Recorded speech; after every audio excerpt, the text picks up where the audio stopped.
അല്ലെങ്കിലെ ആനയുടെ ഇഷ്യൂ ഇപ്പം ആദ്യത്തെ ഇതിനേക്കാളും നമുക്കിപ്പോൾ കുറഞ്ഞു വരുന്നുണ്ട്.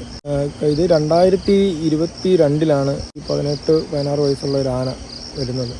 അതിനിവിടെ ആളുകൾ കുട്ടിശങ്കരൻ എന്നൊക്കെ പേരിട്ട് വിളിക്കാൻ തുടങ്ങി. ആൾക്കാർ അതിനൊരു കൗതുകമായിട്ട് വന്നു തുടങ്ങി. നവംബറോടുകൂടി വന്ന ആന പിന്നെ പോകുന്നത് നമ്മുടെ ശബരിമല സീസൺ കഴിഞ്ഞതിന് ശേഷമാണ് കയറി പോകുന്നത്. ജനുവരി അവസാനമായി കയറി പോകുന്നത്. ഒരു 3 മാസം അത് ഇങ്ങനെ ഇടവേളകളിൽ ഇങ്ങനെ വന്ന് ആറ്റിൽ കുളിച്ച് ഇങ്ങനെ ഈ പരിസരത്തുള്ള ഈ റബ്ബർ തോട്ടം, നമ്മളിപ്പോൾ നിൽക്കുന്ന ഈ റബ്ബർ തോട്ടത്തിൽ കുറച്ച് കാലുകളുണ്ടായിരുന്നു. അത് അവിടെ കഴിച്ചു. പിന്നെ അപ്പുറത്ത് പരിസരത്ത് താമസിക്കുന്ന ഒരാളുണ്ടായിരുന്നു. അയാളുടെ വാഴയൊക്കെ എടുത്തിട്ടാണിത് പോയത്. പിന്നെ വന്നത് 2023 ഇതേപോലെ തന്നെ നവംബർ എന്നുള്ളത് മാറ്റി കുറച്ചും കൂടെ ഒക്ടോബറിലേക്ക് വന്നു. ഒരു മാസം കൂടെ മുന്നേ കയറി വന്നു. അതുപോലെ പക്ഷേ ഒക്ടോബർ, നവംബർ, ഡിസംബർ, ജനുവരി ആ ഒരു സീസൺ സമയത്ത് നിന്ന് പറഞ്ഞാൽ കണ്ടിന്യൂസ് അല്ല, ഇങ്ങനെ വരുന്നു. ഈ 6 നീന്തി കിടക്കുന്നു, കുറച്ച് നേരം ആറ്റിൽ നിന്ന് കുളിക്കുന്നു, ഈ പറമ്പിൽ കയറുന്നു, ഈ നിൽക്കുന്ന പറമ്പിൽ വീണ്ടും കൈത കഴിക്കുന്നു, തിരിച്ച് കയറി പോകുന്നു.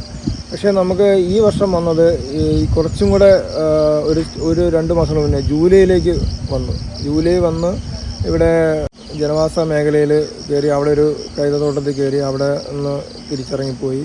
പിന്നെ ജൂലൈ ഓഗസ്റ്റിൽ വന്നു. ഓഗസ്റ്റിൽ വന്നിട്ട് ഇങ്ങനെ ഒരു ഇടവേള എടുത്തു പോയി. സെപ്റ്റംബറിൽ വന്നു, ഇടയ്ക്ക് വന്നു പോയി. 22 ആദ്യം വന്ന ഒരാന വന്നു, 23 2 ആനയായി.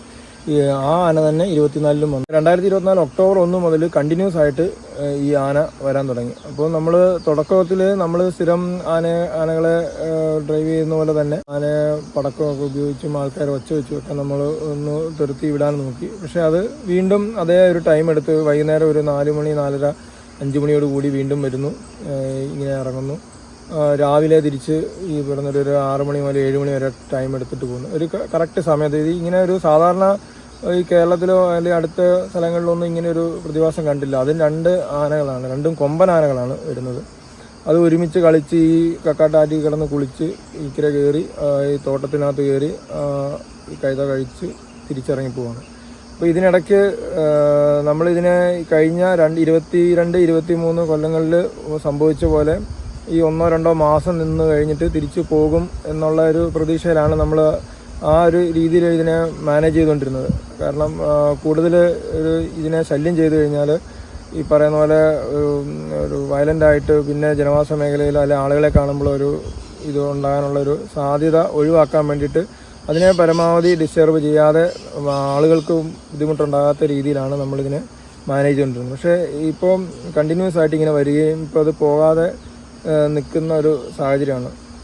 പോയ വർഷം വെച്ച് നോക്കാമെങ്കിൽ ജനുവരിയോട് കൂടിയാണ് പോകത്തുള്ളൂ. പക്ഷേ ഈ വർഷത്തെ ഒരു സാഹചര്യം കണ്ടിട്ട് അത് ഇങ്ങനെ ഇവിടെ സ്ഥിതി തുടരുന്ന പോലത്തെ ഒരു അവസ്ഥയാണ് നമുക്ക് മനസ്സിലാകുന്നത്. അതുകൊണ്ട് മുൻകരുതൽ വരും വർഷങ്ങളിൽ ഇങ്ങനെ ഒരു പ്രശ്നം ഉണ്ടാകാതിരിക്കാനായിട്ടും അല്ലെങ്കിൽ ഇതിൻ്റെ ഒരു ശാശ്വത പരിഹാരം എന്ന നിലയിൽ നമ്മൾ ഇവിടുത്തെ പഞ്ചായത്തും ഇവിടുത്തെ ബഹുമാനപ്പെട്ട MLA ഒക്കെ ആയിട്ട് ആലോചിച്ച് കഴിഞ്ഞ മാസത്തിലൊരു പഞ്ചായത്തിൽ ഒരു യോഗം കൂടുകയും ആ യോഗത്തിൽ സോളാർ ഫെൻസിങ് എടുക്കാമെന്നുള്ളൊരു തീരുമാനം. 6 കിലോമീറ്റർ 400 മീറ്റർ മണക്കയം മുതൽ ചിറ്റാറ് സീതത്തോട് വരെയുള്ള ഈ റബ്ബർ തോട്ടം മേഖലയാണ്. കാരണം നമുക്ക് ആ ഓപ്പോസിറ്റ് സൈഡ് എന്ന് പറഞ്ഞാൽ വനമേഖലയാണ്. അവിടുന്ന് നമുക്ക് വന്യമൃഗങ്ങൾ വെള്ളത്തിലിറങ്ങി വെള്ളം കുടിക്കുന്നത് തടയാൻ നമുക്ക് കഴിയില്ല. കാരണം അത് തടയുന്നത് വളരെ ദുരുപയോഗമായ ഒരു പ്രത്യാഘാതം ഉണ്ടാക്കുന്നുണ്ട്. നമുക്ക് അക്കരെ സൈഡിൽ നമുക്ക് ഇടാൻ പറ്റില്ല. അപ്പോൾ ജനവാസ മേഖലയിൽ കയറാതിരിക്കുന്നതിനായിട്ട് അതിനാവശ്യമായ വെള്ളം കുടിച്ച് അതിന് ഈ ആന കുളിക്കുന്ന ഒരു സ്വഭാവം ഇപ്പോൾ കാണിക്കുന്നുണ്ട്. അപ്പോൾ കുളിച്ച് കഴിഞ്ഞ് കയറിപ്പോകുന്ന ഈ ആന തന്നെയല്ല മറ്റു പല മൃഗങ്ങളും ഈ ജലാശയത്തിലേക്ക് വരും. അപ്പോൾ അത് തടയാൻ കഴിയാത്തതുകൊണ്ടാണ് നമ്മൾ കരയിൽ 6 കിലോമീറ്റർ 400 മീറ്റർ സോളാർ ഫെൻസിങ് ഇടുന്നത്. അപ്പോൾ ഇതിൻ്റെ അതൊരു പ്രശ്നം എന്ന് പറഞ്ഞാൽ ഇവിടെ ഭയങ്കര പയറുവള്ളികളും ഒക്കെ കയറി കിടക്കുന്ന ഒരു സ്ഥലമാണ്. ഇത് കൃത്യമായൊരു മെയിൻ്റനൻസ് ഉണ്ടെങ്കിൽ മാത്രമേ ഇത് ചെയ്യുവാനും പറ്റത്തുള്ളൂ. റബ്ബർ തോട്ടങ്ങളും ഇവിടെ ഒരു ഡാമിൻ്റെ ഒരു ഭാഗം ഒരു 500 മീറ്റർ ഉണ്ട്, അതും കഴിഞ്ഞാണ് ഇങ്ങനെ പോകുന്നത്. ഇപ്പോൾ നിലവിലുള്ള സാഹചര്യം എന്ന് വെച്ച് കഴിഞ്ഞാൽ ആന ഇക്കരെ കടന്നു പോകുമ്പോൾ രാവിലെയും വൈകിട്ട് ഇതിനെ കാണാൻ ആൾക്കാർ വരുന്നുണ്ട്. പക്ഷേ ഈ ആൾക്കാർ ഒരു കൃത്യമായിട്ടൊരു അകലം പാലിക്കാതെ വരുന്നുണ്ട്. നമ്മുടെ നിർദ്ദേശങ്ങൾ പോലീസും ഉണ്ട്, ഫോറസ്റ്റും നമ്മുടെ ജനപ്രതിനിധികളായിട്ടുള്ള ആളുകളൊക്കെ ഉണ്ട്. പക്ഷേ അവരുടെയൊക്കെ ഒരു നിയന്ത്രണത്തിൽ ഉൾപ്പെടെ ആൾക്കാർ ഇതിനെ ഒരു കൗതുകത്തിൻ്റെ രീതിയിൽ ആനയുടെ വളരെ അടുത്തേക്ക് പോകുന്നുണ്ട്. അത് ഒരു അപകടം വരുത്തി വയ്ക്കും. ആനയ്ക്ക് ഏകദേശം ഒരു 20 മീറ്ററാണ് അതിൻ്റെ ഐ കോണ്ടാക്റ്റ് ഉള്ളത്. അതിൻ്റെ ഉള്ളിലേക്ക് ആളുകളെ എത്തിക്കഴിഞ്ഞാൽ അപകടം ഉണ്ടാകും. അപ്പോൾ അങ്ങനത്തെ ഒരു സാഹചര്യമുണ്ട്. നമ്മുടെ വനപാലകരുടെ ഒരു നിർദ്ദേശങ്ങൾ പാലിക്കേണ്ടതുണ്ട്. ഈ ആന ഒരു പ്രശ്നം ഉണ്ടാകാതിരിക്കുന്നത്. അത് കൊമ്പനാണ് അതായത് ഇടത്തരം ആനകളാണ്. ഇപ്പോൾ 25, 16 വയസ്സുള്ള അതിനിടയിലുള്ള ആനകളാണ്. അപ്പോൾ ആ രീതിയിൽ വേണം അതിനെ കൈകാര്യം ചെയ്യാനായിട്ട്. അപ്പോൾ ഇപ്പം നിലവിൽ നമ്മുടെ വടശ്ശേരിക്കര റേഞ്ചിൽ ഒരു 30 കിലോമീറ്ററിന് മുകളിൽ സോളാർ ഫെൻസിങ് വളരെ സക്സസ് ആയിട്ട് പോകുന്നുണ്ട്. പല സോളാർ ഫെൻസിങ്ങുകളും നമ്മൾ അണ്ടർ മെയിൻ്റനൻസിലാണ്. അതെല്ലാം വനസംരക്ഷണ സമിതികളും വനപാലകരും ചേർന്ന് അത് പ്രോപ്പറായിട്ട് മെയിൻറ്റെയിൻ ചെയ്ത് വരികയാണ്. പലരും പറയുന്നുണ്ട് സോളാർ ഫെൻസിങ് സക്സസ് അല്ല എന്ന് പറയുന്നുണ്ട്. പക്ഷേ ഞങ്ങളത് ഇവിടെ വടശ്ശേരിക്കര അല്ലെങ്കിൽ വയനാട് ഇതൊക്കെ കൃത്യമായിട്ട് മെയിൻ്റനൻസ് ഉണ്ടെങ്കിൽ അത് സോളാർ ഫെൻസിങ് സക്സസ് ആണ്. കാരണം ഇതിനകത്ത് വന്ന് ഈ ഷോക്ക് അടിക്കുന്ന സമയത്ത് തന്നെ ഈ ആന പിൻവലിയുന്നുണ്ട്. പക്ഷേ ഒരു സമയത്ത് ഒരു കമ്പ് വീണ് കഴിഞ്ഞാൽ അതെടുത്ത് കളയുക, അല്ലെങ്കിൽ വള്ളി കയറിയാൽ അതെടുത്ത് മാറ്റുക എന്നുള്ളത് മാത്രം ചെയ്താൽ മതി. ഈ സോളാർ ഫെൻസിങ് തന്നെയാണ് ഇതിനകത്ത് പ്രായോഗികമായിട്ട് നിലവിൽ നമുക്ക് ഏറ്റവും ചിലവ് കുറഞ്ഞതും ആയിട്ടുള്ള രീതിയിൽ. മറ്റത് ട്രെഞ്ച് എന്ന് പറയുന്നത് നമ്മുടെ ഈ ഒരു കേരളത്തിൻ്റെ ഒരു കാലാവസ്ഥയ്ക്ക് ട്രെഞ്ച് ഒരു പ്രായോഗികമല്ലെന്നാണ് നമ്മൾ മനസ്സിലാക്കിയിരിക്കുന്നത്. കാരണം ഇതുപോലുള്ള ചരിഞ്ഞ പ്രദേശങ്ങളാണ് കൂടുതലും ഈ വനമേഖലയോട് ചേർന്ന് കിടക്കുന്ന, അല്ലെങ്കിൽ ഒരു ചരിവുള്ള പ്രദേശങ്ങളിൽ ട്രെഞ്ച് എടുത്തു കഴിയുമ്പോൾ അവിടെ മണ്ണൊലിപ്പുണ്ടാകാനുള്ള സാധ്യതയുണ്ട്, നീരുറവകളുള്ള തടസ്സങ്ങളുണ്ടാവും, അങ്ങനെ നിരവധി പ്രശ്നങ്ങളുണ്ട്. പിന്നീട് ഈ ചരിവായതുകൊണ്ട് തന്നെ അടുത്ത മഴക്കാലം വരുമ്പോൾ അതിലേക്ക് മണ്ണ് ഒലിച്ചിറങ്ങി ആ ട്രെഞ്ച് നേടും. പിന്നെ ട്രെഞ്ച് എടുക്കുന്നതിന് ഈ പറയുന്ന സോളാർ ഫെൻസിങ് 1 കിലോമീറ്റർ എടുക്കുമ്പോൾ ട്രെഞ്ച് എടുക്കുന്നതിന് വലിയൊരു തുക മാറ്റിവെക്കേണ്ടതായിട്ട് വരും. അങ്ങനത്തെ ഉള്ള ഈ പരിസ്ഥിതി ഓരോ സ്ഥലത്തിൻ്റെയും പ്രത്യേകത അനുസരിച്ച് നമുക്ക് അവിടെ ഇത് ചെയ്യാൻ പറ്റുള്ളൂ. അതുകൊണ്ടാണ് സോളാർ ഫെൻസിങ് തന്നെ ചെയ്ത് അത് കൃത്യമായിട്ട് മെയിൻ്റനൻസ് ചെയ്ത് കഴിഞ്ഞാൽ നമുക്ക് ഈ വന്യമൃഗങ്ങളുടെ ഇറങ്ങി കൃഷിയിലേക്ക് വരുന്നത് നമുക്ക് നിയന്ത്രിക്കാൻ പറ്റും. ഇപ്പോൾ വനപാലകർ മുമ്പ് ചെയ്തുകൊണ്ടിരുന്നത് വനവും വന്യജീവികളെ സംരക്ഷിക്കുകയായിരുന്നു. പക്ഷേ ഇപ്പം വനവും വന്യജീവികളെ സംരക്ഷിക്കുന്നതിൻ്റെ കൂട്ടത്തിൽ കൃഷി ഭൂമിയും മനുഷ്യരുടെ ഒരു പ്രൊട്ടക്ഷനും കൂടെ ഏറ്റെടുക്കേണ്ട ഒരു വലിയ രീതിയിലേക്കാണ് ഇപ്പം നമ്മൾ കടന്നു പോയിക്കൊണ്ടിരിക്കുന്നത്. ജനങ്ങളുടെ ഒരുപാട് കർഷകരുടെ ഒരുപാട് സപ്പോർട്ട് നമുക്കുണ്ട്. അതുകൊണ്ട് തന്നെ പല സ്ഥലങ്ങളിലും പോയി കിടന്ന സോളാർ ഫെൻസിങ്ങുകൾ മെയിൻ്റെനൻസ് ചെയ്യാൻ വേണ്ടി അവർ മുന്നിട്ടിറങ്ങി ഇപ്പോൾ അവരുടെ സംയുക്തമായിട്ട് പല സ്ഥലങ്ങളിലും ചെയ്തു വരുന്നുണ്ട്. ഇപ്പോൾ അതിൻ്റെ നടപടിയുടെ ഭാഗമായിട്ട് ഒരു ട്രെയിനിങ്, ഒരു ഏകദിന ക്ലാസ്സുകൾ നമ്മൾ വനസംരക്ഷണ സമിതി പ്രവർത്തകരും ഈ വനമേഖലയോട് ചേർന്ന് താമസിക്കുന്ന ആളുകൾക്കും കൊടുത്തിട്ടുണ്ട്. അതിൻ്റെ നടപടികൾ തുടർന്ന് വരികയാണ്. ഈ സോളാർ വേലിയുടെ ജോലികൾ ആരംഭിച്ചു കഴിഞ്ഞ് കോതമംഗലം ഭാഗത്തുള്ള ആളാണ് ടെൻഡർ എടുത്തിരിക്കുന്നത്. കട്ടച്ചിറ വനസംരക്ഷണ സമിതിയുടെ പ്രവർത്തകരാണ് ഈ കാട് വീശുന്ന ജോലികൾ നടക്കുന്നത്. ഈ സമയത്ത് തന്നെ നമ്മുടെ ഒരു 8 പേരടങ്ങുന്ന ഒരു കണ്ടിന്യൂസ് മോണിറ്ററിങ്ങിനുള്ള 24 മണിക്കൂർ നിരീക്ഷണിക്കുന്ന ഒരു ടീം ഈ ഭാഗത്തുണ്ട്. അത് ചിറ്റാർ കേന്ദ്രീകരിച്ചാണ് അവർ പ്രവർത്തിക്കുന്നത്. അതിൽ 4 പേര് അറ്റ് ടൈമിലുണ്ടാകും. പമ്പാക്ഷൻ ഗണ്ണ്, പടക്കം, മറ്റ് മുൻകരുതലുകൾ അറിയിക്കാനുള്ള എല്ലാ സജ്ജീകരണങ്ങളോടും കൂടിയ ആളുകളാണ്, ജീവനക്കാരെയാണ് ഇവിടെ പോസ്റ്റ് ചെയ്തിരിക്കുന്നത്. അവരുടെ സഹായങ്ങൾ ഈ പ്രദേശവാസികൾക്കുണ്ടാകും. ആളുകൾക്ക് ബുദ്ധിമുട്ടുണ്ടാകാതിരിക്കാനും ആനയ്ക്കും സുരക്ഷിതമായിട്ടും തിരികെ കയറി പോകുന്ന രീതിയിലുള്ള ഒരു ശാസ്ത്രീയമായ രീതിയിലാണ് ഇപ്പോൾ അതിനെ നമ്മൾ മാനേജ് ചെയ്യുന്നത്. ഏകദേശം 1-2 ആഴ്ച കൊണ്ട് ഈ ഒരു സോളാർ ഫെൻസിങ്ങിൻ്റെ ജോലി പൂർത്തിയാകും. അത് കഴിയുമ്പോൾ വീണ്ടും നമ്മൾ ഈ ആനയെ ഇക്കരെ കയറ്റാതിരിക്കാനുള്ള ഒരു നടപടിയുടെ ഭാഗമായി, അതായത് ഈ സോളാർ വേലിയിൽ ചാർജിങ് കൊടുത്തു കഴിഞ്ഞിട്ട് പിന്നീട് ഇവിടെ തുടർച്ചയായിട്ട് നിന്ന്, അതായത് ഈ ആന ഇങ്ങനെ വരുന്നത് കൊണ്ട് വേലിയിലേക്ക് വന്ന് അത് നശിപ്പിക്കാനുള്ള സാധ്യത കൂടുതലാണ്. അപ്പോൾ അത് മുന്നിൽ കണ്ടുകൊണ്ട് ഈ ആന ഇറങ്ങുന്ന 1-2 പോയിന്റുകളാണ് പ്രധാന പോയിന്റുകൾ. അവിടെ ഈ ആദ്യ സമയത്ത് ചെയ്ത പോലെ തന്നെ തുടർച്ചയായിട്ട് ആളുകളെ, ജീവനക്കാരെ നിർത്തിക്കൊണ്ട് ഈ ആനയെ നിയന്ത്രിക്കാനുള്ള കാര്യങ്ങളാണ് ഇപ്പോൾ ചെയ്തു വരുന്നത്. അതിൻ്റെ തുടക്കം എന്നുള്ള നിലയിൽ ഇപ്പം നിലവിൽ ആനയെ നമ്മൾ ഡിസ്റ്റർബ് ചെയ്യുന്നില്ല, തടയുന്നില്ല. ആന ഇറങ്ങി പോകുന്ന വഴിയുള്ള 2 ഭാഗത്താണ് ഇറങ്ങിപ്പോകുന്നതും കയറി വരുന്നത്. ആ വഴിയെ ഒഴിവാക്കിക്കൊണ്ടാണ് ഇപ്പം സോളാർ ഫെൻസിങ്ങിൻ്റെ പണികൾ നടക്കുന്നത്. അപ്പോൾ അവസാന സമയത്ത് മാത്രമേ ഉള്ളൂ ആന കയറി പോകുന്നത് ഇറങ്ങി വരുന്നതുമായ ആ ഭാഗത്തേക്ക് ജോലി എത്തിക്കുകയുള്ളൂ.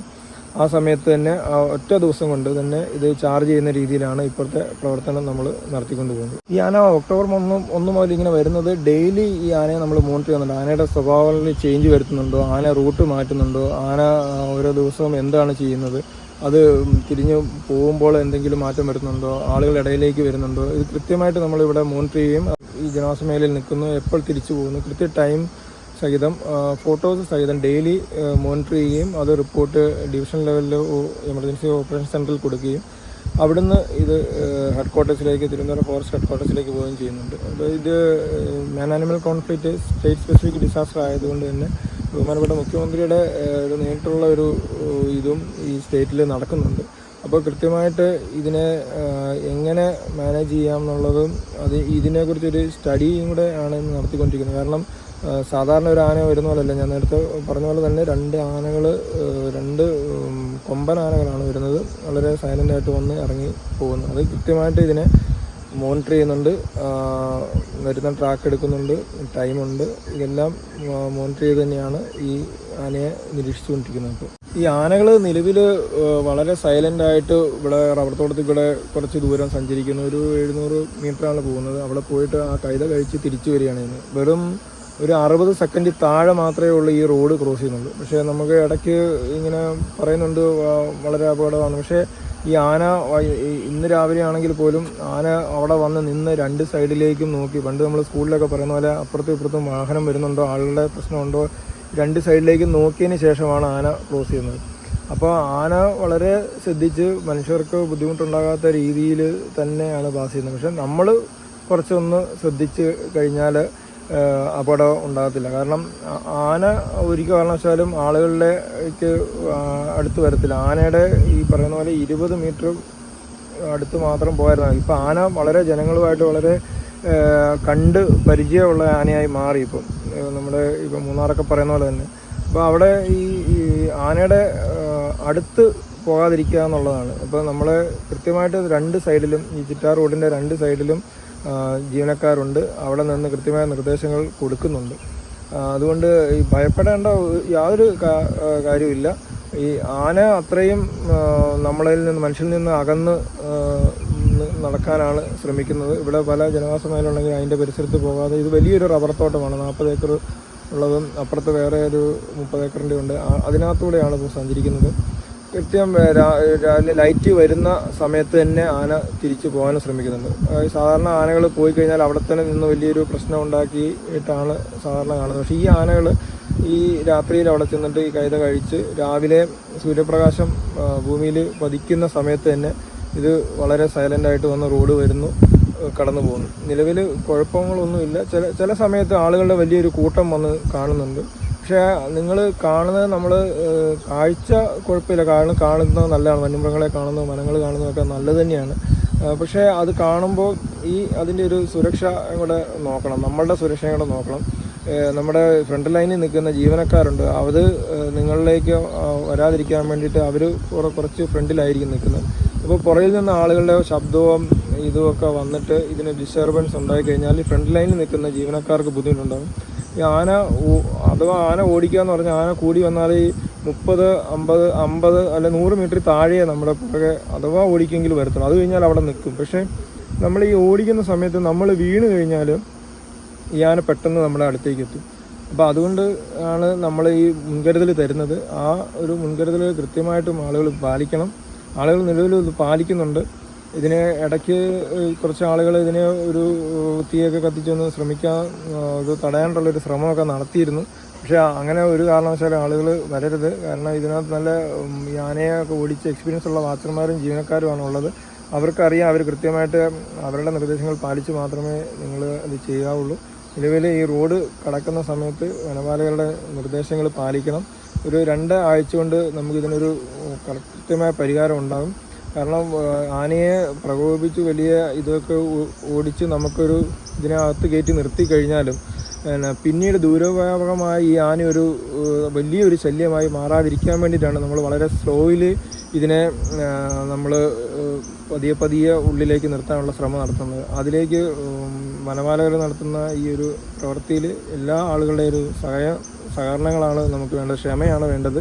കാരണം നമുക്കറിയാം, നിങ്ങൾ പറയുന്ന പോലെ ഇതിനെ എന്തെങ്കിലും രീതിയിൽ വെച്ച് അകത്ത് കയറ്റി നിർത്താം. പക്ഷേ എവിടെയെങ്കിലും ഇത് ഇറങ്ങിക്കഴിഞ്ഞാൽ ഈ മനുഷ്യരുമായിട്ടൊരു വലിയൊരു അറ്റാക്ക് ചെയ്യുന്ന ആളുകളാണ് എന്നൊരു തോന്നൽ ഇതിനുണ്ടായിക്കഴിഞ്ഞാൽ ഏതെങ്കിലും ഒരു ആളുകളുടെ സമയത്ത് ഇറങ്ങി വലിയൊരു അപകടം ഉണ്ടാകാനുള്ള സാധ്യതയുണ്ട്. അതുകൊണ്ട് ഇതിനെ സാവധാനത്തിൽ ഇതിനെ ശാസ്ത്രീയമായി തന്നെ ഇതിനെ വനത്തിനകത്തേക്ക് നിർത്താനുള്ള ഒരു പ്രോഗ്രാമാണ് നമ്മൾ നോക്കുന്നത്. കാരണം ഈ ആന ഈ ഒരു വലിയൊരു വനമേഖലയാണ് ശബരിമല പോലെ പോകുന്നത്. ഈ ഒരു പ്രദേശത്ത് ആനയുടെ ഒരു സാന്നിധ്യം വേണ്ട ഒരു വനമേഖലയാണ്. അത് നമുക്ക് ആരോടും പറഞ്ഞു തരേണ്ട കാര്യമൊന്നുമില്ല. നമ്മുടെ ഹൈവേകളൊക്കെ മുന്നേ ആനകൾ നടന്ന ആനത്താരകളാണ് ഹൈവേകൾ. സ്റ്റേറ്റ് ഹൈവേ, നാഷണൽ ഹൈവേ ആയതും നമ്മുടെ നാട്ടു റോഡും പഞ്ചായത്ത് റോഡും ഒക്കെ ആയത് എല്ലാവർക്കും അറിയാവുന്ന തന്നെയാണ്. അത് വീണ്ടും വീണ്ടും പറഞ്ഞ് ആനയുടെ പ്രാധാന്യം പറയേണ്ട കാര്യമില്ല. പക്ഷെ ഒരു വനമേഖല നിലനിൽക്കേണ്ടതിൻ്റെ ഒരു ആവാസ വ്യവസ്ഥയിൽ ആനയുടെയും കടുവയുടെയും ഒക്കെ സാന്നിധ്യം വളരെ വിലപ്പെട്ടതാണ്. പക്ഷേ അതിനേക്കാൾ ഒരു മനുഷ്യൻ്റെ ജീവനും കൃഷിയിടങ്ങളും സംരക്ഷിക്കപ്പെടേണ്ടതുണ്ട്. ഇതിനെ രണ്ടിനെയും കൂടെ ഇടനിർത്തിക്കൊണ്ട് ശാസ്ത്രീയമായി ഇതിനെ അവിടെ നിർത്താനുള്ള ഒരു പദ്ധതിയിലാണ് നമ്മൾ ഈ ഒരു നീണ്ട ടൈം എടുക്കുന്നത്. അതിനോട് എല്ലാവരും സഹകരിക്കണം. ഈ ആനയുടെ ഭാഗത്തു നിന്നുള്ള ഒരു അപകടം ഉണ്ടായിരിക്കാനുള്ള എല്ലാ മുൻകരുതലും 24 hours ജീവനക്കാരുണ്ട്. അവരുടെ നിർദ്ദേശങ്ങൾ പാലിക്കണം. ആന ഈ കടന്നു പോകുന്ന ഈ സമയത്തൊരു 60 സെക്കൻഡ് മാത്രമേ ഉള്ളൂ റോഡ് ക്രോസ് ചെയ്യുന്നുള്ളൂ. ആ സമയത്ത് വരുന്ന വാഹനങ്ങൾ ചില വീഡിയോകൾ കാണുന്ന പോലെ വലിയൊരു നിരകളും വാഹനങ്ങൾ കിടക്കുന്ന കാണുന്നുണ്ട്. പക്ഷേ അതൊരു കാരണവശാലും അവിടെ ബ്ലോക്ക് ചെയ്യുന്നില്ല.